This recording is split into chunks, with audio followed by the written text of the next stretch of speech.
morning, brothers and sisters at Grace Bible Chapel. We're going to continue on and just looking at the book of Genesis, the first couple of chapters, looking at the Garden of Eden and the creation of Adam and just all that entails, and then the fall, the deception of the serpent, what Eve saw and her reaction to that deception, and then after their sin, what their reaction was. We looked at yesterday, how they covered themselves and hid, and that's what our tendency to do is with our own sin as well.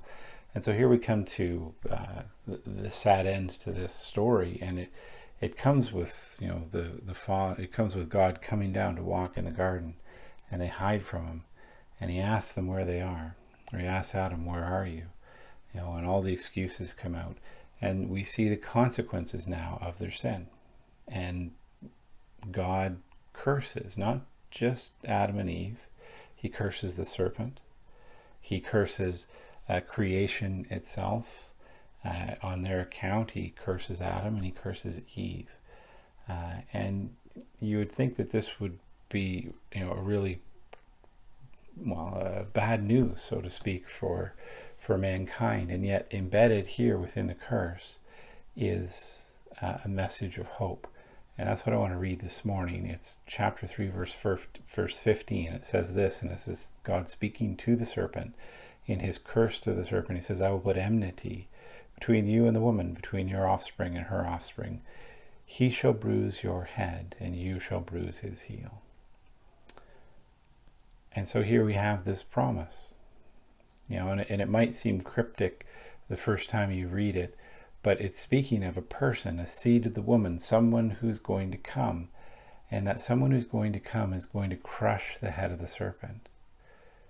That there's going to be some injury given back, that his heel will be bruised, but he's going to come and crush, the serpent, the great deceiver.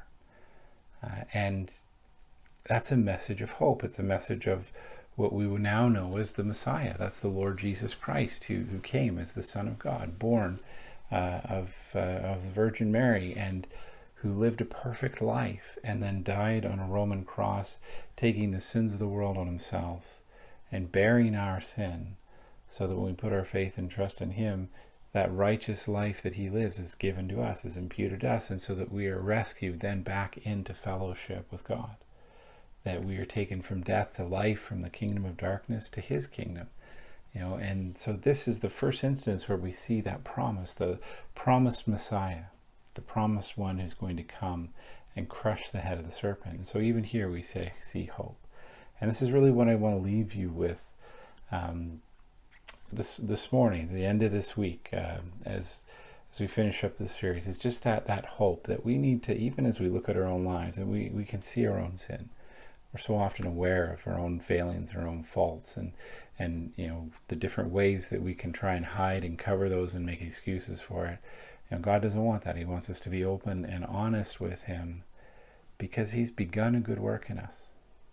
We can get discouraged with those things, but there is hope that God has begun a good work in us. He's going to see it through to completion, and we're going to be presented blameless before the Father one day as the bride of Christ, as the church. And so that's hope because of what Christ did on the cross, because he's the one who came and made things right, who reversed what happened at the fall, who succeeded in life, living a perfect life, tempted in all the ways that we are, and yet without sin, so that he could be our great high priest. He could represent us before God, so that he could stand in our place and be the sacrifice for our sin.